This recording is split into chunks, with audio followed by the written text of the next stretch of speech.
ಸ್ನೇಹಿತರೆ ಎಲ್ಲರಿಗೂ ನಮಸ್ಕಾರ. ಯುವ ನಿಧಿಗೆ ಅಪ್ಲಿಕೇಶನ್ ಹಾಕಿ ಯಾರೆಲ್ಲ ಕಾಯ್ತಾ ಇದ್ರು, ರಾಜ್ಯ ಸರ್ಕಾರದಿಂದ ಒಂದು ಭರ್ಜರಿ ಗುಡ್ ನ್ಯೂಸ್ ಬಂದಿದೆ.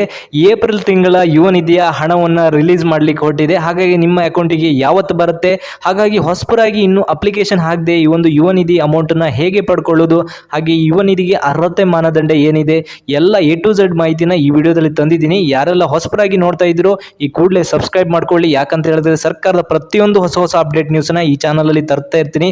ವಿಡಿಯೋಗೊಂದು ಲೈಕ್ ಕೊಟ್ಟು ಸಪೋರ್ಟ್ ಮಾಡಿ. ಯಾಕೆ ಹೇಳಿದ್ರೆ ಅಂದರೆ ಇದೇ ರೀತಿಯ ಹೆಚ್ಚಿನ ವಿಡಿಯೋ ಮಾಡ್ಲಿಕ್ಕೆ ನಮಗೊಂದು ಮೋಟಿವೇಶನ್ ಸಿಕ್ಕಾಗುತ್ತೆ. ವಿಡಿಯೋದಲ್ಲಿ ನಿಮಗೆ ಡಿಪ್ಲೊಮಾ ಇರ್ಬೋದು, ಡಿಗ್ರಿ ಮಾಡಿ ಈಗ ಕಾಯ್ತಾ ಇದ್ದ ಫಲಾನುಭವಿ ಯುವ ನಿಧಿ ಅಮೌಂಟ್ ನಿಮ್ಮ ಅಕೌಂಟಿಗೆ ಬಂದಿದ್ರೆ ಎಸ್ ಅಂತ ಟೈಪ್ ಮಾಡಿ, ಇಲ್ಲ ಅಂತ ಹೇಳಿದ್ರೆ ನೋ ಅಂತ ಟೈಪ್ ಮಾಡಿ ಸ್ನೇಹಿತರೆ. ಹೌದು ಸ್ನೇಹಿತರೆ, ನಿಮ್ಗೆಲ್ಲರಿಗೂ ಗೊತ್ತಿದೆ ರಾಜ್ಯ ಸರ್ಕಾರ ಚುನಾವಣೆ ಸಂದರ್ಭದಲ್ಲಿ ಒಂದು ಗ್ಯಾರಂಟಿಯನ್ನು ಘೋಷಣೆ ಮಾಡಿತ್ತು. 5ನೇ ಗ್ಯಾರಂಟಿ ಆಗಿ ಇದು ಯುವ ನಿಧಿ ಅಂತಾನೆ ಹೇಳ್ಬೋದು. ನಿರುದ್ಯೋಗಿಯಿಂದ ಯಾರೆಲ್ಲ ಪದವಿ ಮಾಡ್ಕೊಂಡಿದ್ರು ಹಾಗೆ ಡಿಪ್ಲೊಮಾವನ್ನು ಮಾಡ್ತಾ ಇದ್ರು ಅವರಿಗೆ ಮಾಸಿಕವಾಗಿ ಸಸ್ಪೆಂಡ್ ಅಮೌಂಟ್ ಅಂತ ಹೇಳಿ 3,000ದಿಂದ 1,500 ರೂಪಾಯಿಯನ್ನ ನೀಡಲಿಕ್ಕೆ ಮುಂದಾಗಿದೆ. ಪದವಿ ಮಾಡ್ಕೊಂಡವರಿಗೆ 3,000, ಹಾಗೆ ಡಿಪ್ಲೊಮಾ ಮಾಡ್ತಾ ಇದ್ದವ್ರಿಗೆ ಮಾಡಿ ಕಂಪ್ಲೀಟ್ ಆದವರಿಗೆ 1,500 ರೂಪಾಯಿ. ಈ ಒಂದು ನೇರವಾಗಿ DBTS ಮೂಲಕ ನೇರವಾಗಿ ಅನ್ಎಂಪ್ಲಾಯ್ಮೆಂಟ್ ಯಾರು ನಿರುದ್ಯೋಗಿ ಇರ್ತಾರೋ ಅವ್ರ ಅಕೌಂಟಿಗೆ ನೇರವಾಗಿ ಹಣವನ್ನು ಹಾಕಲಿಕ್ಕೆ ಒಂದು ಸರ್ಕಾರ ಮುಂದಾಗಿ ಮಾಡ್ತಾ ಇದೆ. ಹಾಗಾಗಿ ಈ ಒಂದು ಏಪ್ರಿಲ್ ತಿಂಗಳ ಹಣವನ್ನು ಸಹ ರಿಲೀಸ್ ಮಾಡ್ತಾ ಇದೆ. ಅದಕ್ಕಿಂತ ಮೊದಲಾಗಿ ಕೆಲವರು ಇನ್ನು ಹೊಸ ಅಪ್ಲಿಕೇಶನ್ ಹಾಕಬೇಕು ಅಂತ ಕಮೆಂಟ್ಸ್ ಅಲ್ಲಿ ಮಾಡ್ತಿದ್ದಾರೆ. ಏನು ಬೇಕು ಅರ್ಹತಾ ಮಾನದಂಡ, ಎಲ್ಲೋಗಿ ಅಪ್ಲಿಕೇಶನ್ ಹಾಕಬೇಕು, ಎಲ್ಲ A to Z ಮಾಹಿತಿನ ತಿಳಿಸ್ಕೊಡ್ತೀನಿ. ಯಾರು ವಿಡಿಯೋನ ಸ್ಕಿಪ್ ಮಾಡದೆ ಕೊನೆ ತನಕ ನೋಡಿ. ಹಾಗೆ ಈ ಒಂದು ಅರ್ಹತಾ ಮಾನದಂಡ ಬಂದ್ಬಿಟ್ಟು ಮೊದಲನೇದಾಗಿ ನೀವು ಕರ್ನಾಟಕದ ನಿವಾಸಿ ಆಗಿರ್ಬೇಕಂತ ಕಂಪಲ್ಸರಿ ಮಾಡಿದ್ದಾರೆ. ಈ ಒಂದು ಇಂಪಾರ್ಟೆಂಟ್ ತಿಳ್ಕೊಳ್ಳಿ ಸ್ನೇಹಿತರೆ. ಡಿಪ್ಲೊಮಾ ಅಥವಾ ಯಾವುದೇ ನೀವು ಪದವಿ ಮಾಡ್ತಾ ಇದ್ರು 2022-23ನೇ ವರ್ಷಕ್ಕೆ ಕಂಪ್ಲೀಟ್ ಮಾಡಿರ್ಬೇಕಂತ ಇದೊಂದು ಅರ್ಹತಾ ಮಾನದಂಡ ಇದೆ. ಯಾರೇ ಡಿಪ್ಲೊಮಾ ಮತ್ತೆ ಡಿಗ್ರಿ ಮತ್ತೆ ಕೋರ್ಸ್ನ ಕಂಪ್ಲೀಟ್ ಮಾಡಿ ಮತ್ತೆ ಮುಂದೆ ಕಂಟಿನ್ಯೂ ಮಾಡ್ತಾ ಇದ್ದವರಿಗೆ ಈ ಒಂದು ಅಪ್ಲಿಕೇಶನ್ ಹಾಕಲಿಕ್ಕೆ ಅರ್ಹತೆ ಇರೋದಿಲ್ಲ. ಮತ್ತೆ ಇಂಪಾರ್ಟೆಂಟ್ ಆಗಿ ನೀವೇನ ಸೆಲ್ಫ್ ಎಂಪ್ಲಾಯ್ಮೆಂಟ್ ಸ್ವ ಉದ್ಯೋಗ ಆಗಿರಬೇಕು. ನೀವೆಲ್ಲರೂ ಬೇರೆ ಕೆಲಸ ಹೋಗ್ಬಿಟ್ಟು ನಿಮಗೆ ESI, PF, NPS ಈ ಥರ ಅಮೌಂಟನ್ನು ನಿಮಗೆ ಪೆನ್ಷನನ್ನು ತಗೊಳ್ತಿದ್ರೆ ನಿಮಗೆ ಈ ಒಂದು ಅರ್ಹತೆಯನ್ನು ಈ ಒಂದು ಯೋಜನೆಯಲ್ಲಿ ಪಡ್ಕೊಳ್ಳಿಕ್ಕೆ ಅರ್ಹತೆ ಆಗೋದಿಲ್ಲ. ಹಾಗೆ ಸರ್ಕಾರಿ ನೀವು ನೌಕರಿ ಮಾಡ್ತಾ ಇದ್ರು ಸಹ ಈ ಒಂದು ಅರ್ಹತೆಯನ್ನು ಪಡ್ಕೊಳ್ಳಿಕ್ಕೆ ಆಗೋದಿಲ್ಲ. ಈ ಯೋಜನೆಯನ್ನು ಸವಲತ್ತನ್ನು ತಗೊಳ್ಲಿಕ್ಕೆ ಆಗೋದಿಲ್ಲ ಅನ್ನೋದ್ರ ಬಗ್ಗೆ. ಇನ್ನು ತಾವೇನಾದರೂ ತಗೊಳ್ತಾ ಇದ್ರೆ ದಯವಿಟ್ಟು ಇದನ್ನ ರಿಟರ್ನ್ ಮಾಡ್ಲಿಕ್ಕೆ ಟ್ರೈ ಮಾಡಿ. ಯಾಕಂತ ಹೇಳಿದ್ರೆ ಮುಂದೊಂದಿನ ನಿಮಗೆ ಅದು ರಿವೆರಿಫಿಕೇಶನ್ ಆಗಿ ಕಟ್ಲಿಕ್ಕೂ ಸಹ ಬರುತ್ತೆ. ಇದ್ರ ಬಗ್ಗೆ ಲಾಸ್ಟ್ ಅಲ್ಲಿ ತಿಳಿಸ್ಕೊಡ್ತೀನಿ.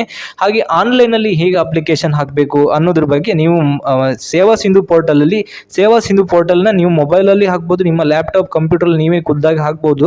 ಹಾಗೆ ನೀವು ಸೈಬರ್ ಸೆಂಟರ್, ಗ್ರಾಮ ಒನ್ ಕೇಂದ್ರ ಇರ್ಬೋದು, ಬಾಪೂಜಿ ಸೇವಾ ಕೇಂದ್ರ ಅಲ್ಲೂ ಹಾಕ್ಬಿಡ್ತಾರೆ. ಅದಕ್ಕೆ ಲಾಸ್ಟ್ ಡೇಟ್ ಅಂತ ಏನು ಮಾಡಿಲ್ಲ. ಕಂಟಿನ್ಯೂ ಆಗಿ ಈಗಲೂ ಅಪ್ಲಿಕೇಶನ್ ಅನ್ನು ತಗೊಳ್ತಾ ಇದ್ದಾರೆ. ನಿಮ್ದು ಸ್ಪುಟಿನೋ ಮಾಡಿ ನಿಮಗೆ ಅಮೌಂಟ್ ಅನ್ನ ಅಕೌಂಟಿಗೆ ಡೈರೆಕ್ಟ್ ಆಗಿ DBTS ಮೂಲಕ ನೇರವಾಗಿ ಜಮೆ ಮಾಡಲಿಕ್ಕೆ ಹೊರಡ್ತಾ ಇದೆ ಸ್ನೇಹಿತರೆ ಸರ್ಕಾರ. ಹಾಗಾಗಿ ನಿಮಗೆ ಆನ್ಲೈನ್ ಅಲ್ಲಿ ಅಪ್ಲಿಕೇಶನ್ ಹಾಕಬೇಕಾದ್ರೆ ಸೇವಾ ಸಿಂಧು ಪೋರ್ಟಲ್ಗೆ ನೀವು ಭೇಟಿ ನೀಡಬೇಕಾಗುತ್ತೆ. ಅಲ್ಲಿ ನಿಮ್ಗೆ ಮುಖ್ಯವಾಗಿ ಆಧಾರ್ ಕಾರ್ಡ್ ಹಾಗೆ ಮೊಬೈಲ್ ನಂಬರ್ ಹಾಗೆ ನೀವು ನಿವಾಸ ಸ್ಥಳದ ಒಂದು ಪ್ರಮಾಣ ಪತ್ರ ಬೇಕಾಗುತ್ತೆ ನಿಮಗೆ. ಮತ್ತೆ ನೀವು ಡಿಗ್ರಿ ಕಂಪ್ಲೀಟ್ ಮತ್ತೆ ಡಿಪ್ಲೊಮಾ ಕಂಪ್ಲೀಟ್ ಮಾಡಿರೋ ಬಗ್ಗೆ ಒಂದು ಪ್ರಮಾಣ ಪತ್ರ ನಿಮಗೆ ಹೇಳಿದ್ನಲ್ಲ 2022-23ನೇ ವರ್ಷದ ಒಂದು ಪ್ರಮಾಣ ಪತ್ರ ಬೇಕಾಗುತ್ತೆ. ಈ ಒಂದು ಇಷ್ಟು ಡಾಕ್ಯುಮೆಂಟ್ನ ತಗೊಂಡಿಡಿ. ನೀವು ಡೈರೆಕ್ಟ್ ಆಗಿ ಆನ್ಲೈನ್ ಅಲ್ಲಿ ಅಪ್ಲಿಕೇಶನ್ ಹಾಕೋ ಸ್ಟೆಪ್ನ ನೀವು ಓರಲ್ ಆಗಿ ಬಾಯಲ್ಲಿ ಹೇಳ್ತೀನಿ. ನೀವು ರೆಗ್ಯುಲರ್ ಆಗಿ ಇದೇ ತರ ಫಾಲೋ ಮಾಡಿಕೊಂಡು ಆನ್ಲೈನ್ ಅಲ್ಲಿ ಅಪ್ಲಿಕೇಶನ್ ಹಾಕ್ಬೋದು. ಮೊದಲನೇದಾಗಿ ಸೇವಾ ಸಿಂಧು ಪೋರ್ಟಲ್ಗೆ ಡೈರೆಕ್ಟ್ ಆಗಿ ನೀವು ಒಂದು ಲಾಗಿನ್ ಆಗಿ ಡಿಸ್ಕ್ರಿಪ್ಷನ್ ಲಿಂಕ್ ಕೊಟ್ಟಿರ್ತೀನಿ ಸೇವಾ ಸಿಂಧುದು ವೆಬ್ಸೈಟ್ ಇದು. ನೆಕ್ಸ್ಟ್ ಅಲ್ಲಿ ನಿಮ್ಗೆ ಘೋಷಣಾ ಪತ್ರ ಬರುತ್ತೆ, ಸ್ವಯಂ ಘೋಷಣಾ ಪತ್ರ. ಅಲ್ಲಿ ಹೌದಂತ ಕೊಟ್ಬಿಟ್ಟು ಆಧಾರ್ ಎಂಟ್ರಿ ಮಾಡಿಬಿಟ್ಟು ನೆಕ್ಸ್ಟ್ ಆಧಾರ್ OTP ಬರುತ್ತೆ. ನಿಮಗೆ ಆಧಾರ್ OTP ಬಂದ್ರ ಮೇಲೆ ನಿಮಗೆ ನಿಮ್ದು ಡೀಟೇಲ್ಸ್ ಕೇಳುತ್ತೆ. ಹುಟ್ಟಿದ ದಿನಾಂಕ, ಹೆಸರು ಮತ್ತೆ ಶಾಶ್ವತ ವಿಳಾಸ, ಈ ತರ ಫುಲ್ ಅಡ್ರೆಸ್ ಡೀಟೇಲ್ಸ್ ನೀವು ಅಲ್ಲಿ ಭರ್ತಿ ಮಾಡಬೇಕಾಗುತ್ತೆ. ಲಾಸ್ಟಿಗೆ ಹೌದು ನಿಮ್ದು ಎಲ್ಲ ಶಾಶ್ವತ ವಿಳಾಸ ಭರ್ತಿ ಆದ ನಂತರ ನಿಮಗೆ ನೀವೊಂದು ಹೌದು ಅಂತ ಹೇಳಿ ನೀವು ಸ್ವಯಂ ಹಸ್ತಾಕ್ಷರ ಮಾಡಿ ಅದ್ರ ಮೇಲೆ ಎಸ್ ಅಂತ ಕೊಟ್ಬಿಟ್ಟು ನೆಕ್ಸ್ಟ್ ನೀವು ಒಂದು ಡ್ರಾಫ್ಟ್ ಕಾಪಿಯನ್ನು ನೀವು ತಗೊಳ್ಬೋದು. ಲಾಸ್ಟಿಗೆ ಸಬ್ಮಿಟ್ ಮಾಡಿಬಿಟ್ಟು ಇಷ್ಟು ಒಂದು ಆನ್ಲೈನ್ ಪ್ರೊಸೀಜರ್ ಇರ್ಬೋದು. ದಯವಿಟ್ಟು ನೀವು ಈಗ ಡಿಪ್ಲೊಮಾ ಕಂಪ್ಲೀಟ್ ಆಗಿ ಹಾಗೆ ಡಿಗ್ರಿ ಪದವಿ ಯಾರೆಲ್ಲ ಕಂಪ್ಲೀಟ್ ಆಗಿದ್ರು ದಯವಿಟ್ಟು ಅಪ್ಲಿಕೇಶನ್ನ ಹಾಕಲಿಕ್ಕೆ ಅವಕಾಶ ಈಗಲೂ ಇದೆ, ಇವಾಗೂ ಇದೆ. ದಯವಿಟ್ಟು ನಿಮ್ಮ ಸ್ನೇಹಿತರಿಗೆ ಇರ್ಬೋದು, ಸಂಬಂಧಿಕರಿಗೆ ದಯವಿಟ್ಟು ಶೇರ್ ಮಾಡಿ. ಯಾಕಂತ ಹೇಳಿದ್ರೆ ಅವ್ರಿಗೆ ವಿಷಯ ಗೊತ್ತಿಲ್ಲದೆ 3,000 ಇರ್ಬೋದು 1,500 ರೂಪಾಯಿ ಅನ್ನೋದನ್ನು ಮಿಸ್ ಮಾಡ್ಕೊಳ್ತಾ ಇದ್ದಾರೆ.